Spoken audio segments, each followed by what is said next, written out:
Good evening, everyone. Welcome to this showing of the first selection, The African Queen, 1951, in our current miniseries, The Dark Continent Hollywood Style, which highlights films about Africa. The film was produced by Sam Spiegel and John Wolfe, directed by John Huston, and starred Katharine Hepburn and Humphrey Bogart. James Agee adapted its screenplay from the 1935 novel by C.S. Forester, assisted by Peter Vertel, who was inspired by his experiences while filming on location in Africa for his film, White Hunter, Black Africa, 1990. Agee modeled Charlie Allnut and Rose Sayer on his own father and mother. Spiegel bought the rights to Forester's novel, hired his principal actors, and recruited John and James Wolfe of Romulus Films to contribute £250,000 to finance the movie. Production censors were very powerful at that time, and they objected to Allnut cohabiting with the unmarried Rose on the little boat, so some changes had to be made. Contemporary critical reviews were mostly favorable. Edwin Shallert of the LA Times wrote that the film should impress for its novelty both in casting and scenically. John McCartan of The New Yorker said that Hepburn and Bogart came up with a couple of remarkable performances. The film was nominated for Oscars for Best Actor, Best Actress, Best Director, and Best Screenplay, and it earned $10,170,000 on its budget of only $1 million. Much of it was shot in the Belgian Congo and Uganda, but it was unusual to film on location at the time, especially when filming in Technicolor with heavy, burdensome cameras. So some footage was shot at Ealing Studios in London. The crew began looking for locations in the Nairobi area, but Houston did not like Kenya, and since he was an avid big game hunter, went off to shoot an elephant in the Congo. There he found two main locations he did like on the Ruiki River. One in the middle of a leper colony with no accommodations for his crew, requiring that he build a camp in Biondo, complete with a bar, restaurant, and several one-room bungalows for the entire group. Nonetheless, they endured Spartan living conditions and many bouts of illness. The boat they were planning to use as the African Queen was only 15 feet long and 5 feet wide, and they couldn't film on it. So the crew had to build a second boat on pontoons, topped with parts of the preferred vessel. Scenes filmed on rapids required the use of a miniature boat, only 5 feet long, to substitute for the real African Queen. Lauren Bacall, who was Bogart's wife at the time, came along from the U.S. for the ride and became the camp's chief cook, nurse, secretary, and confidant. Bogart and Huston, both heavy drinkers, consumed large quantities of alcohol, claiming that it was the only way that kept them from getting sick from local water supply.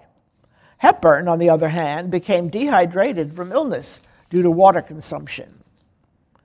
Robert Morley, who played Reverend Sayer, never set foot in Africa.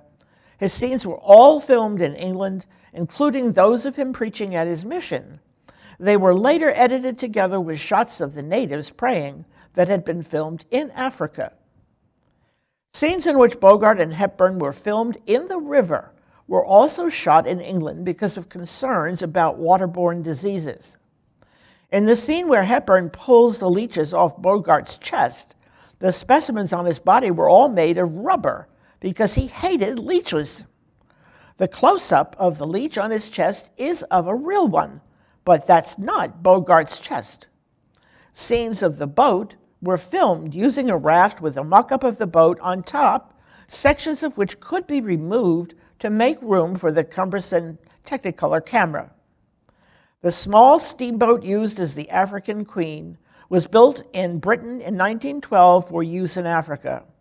In April 2012, it was restored and is now on display as a tourist attraction in Key Largo, Florida.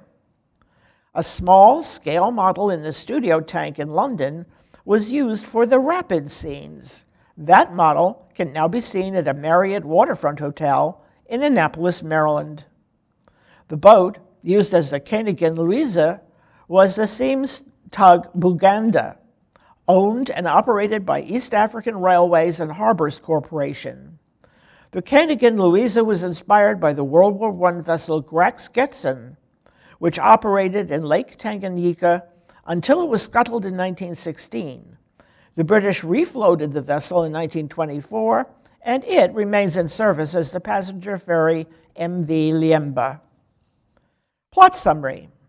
In September 1914, news of the outbreak of World War I in Europe reaches German East Africa, making British missionary settlers, Reverend Samuel Sayer and his sister Rose Sayer, hostile foreigners. German-trained troops burned down their mission and beat Samuel Sayer till he dies of fever, leaving Rose alone in the bush. She's forced to evacuate by the only transport available to her, a dilapidated river steamer, the African Queen, piloted by a grumpy, crude Canadian expat named Charlie Allnut. Charlie takes her on a thrilling voyage down the Ulanga River, defying all obstacles in their path to the safety of a large lake. They make an odd pair, but Rose is determined to help the British cause, convincing Charlie to build a torpedo to destroy a German patrol boat, the Koenigin Louisa, which controls the lake. In the course of their journey, Rose and Charlie fall for each other, and the audience is treated to one of the great film romances of all time. Fun facts about the film. Bogart claimed he lived on baked beans, canned asparagus, and scotch during the filming of The African Queen. Upon his arrival on set, he hated everything about Africa, complaining about the heat, humidity, food, water, and dangers. But Hepburn adored it, calling it utterly divine. John Huston feared that Hepburn's performance was too rigid, so he suggested that she model her performance on Eleanor Roosevelt, who he said was, quote, not a comely woman, but carried herself well in public and had a becoming smile. She made do extremely well with what she had. It was the best direction, Katharine Hepburn said, that she had ever had. Huston's daughter, Angelica, was born on July 8, 1951, while he was filming this movie.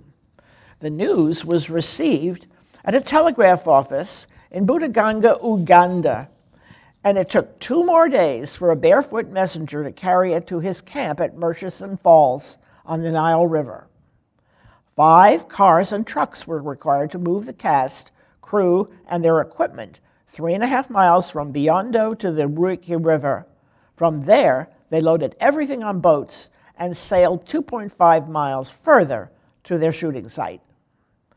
Some of the hazards of filming were torrential rains that shut down the process, wild animals, poisonous snakes and scorpions, crocodiles, and armies of ants, contaminated water, and awful food.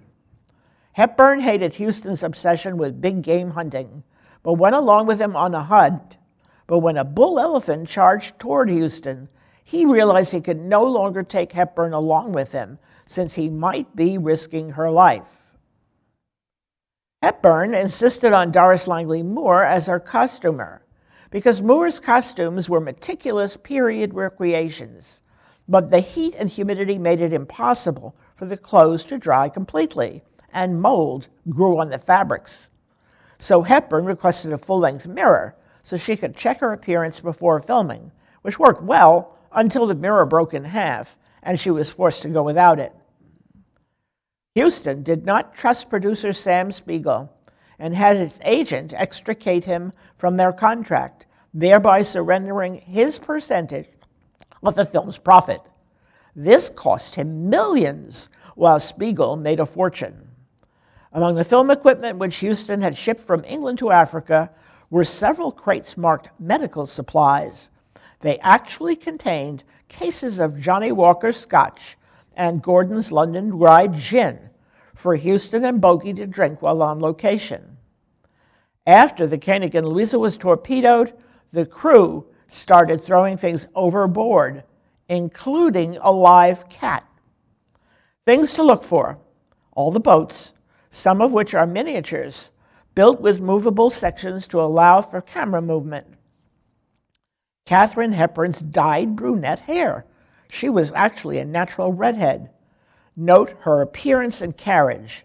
If you watch next week's film with Sigourney Weaver, you may see a resemblance between them. The leech scene.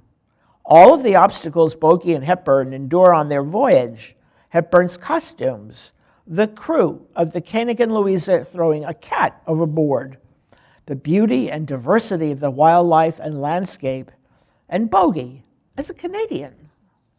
Now it's time to view the African Queen. Sit back, settle down.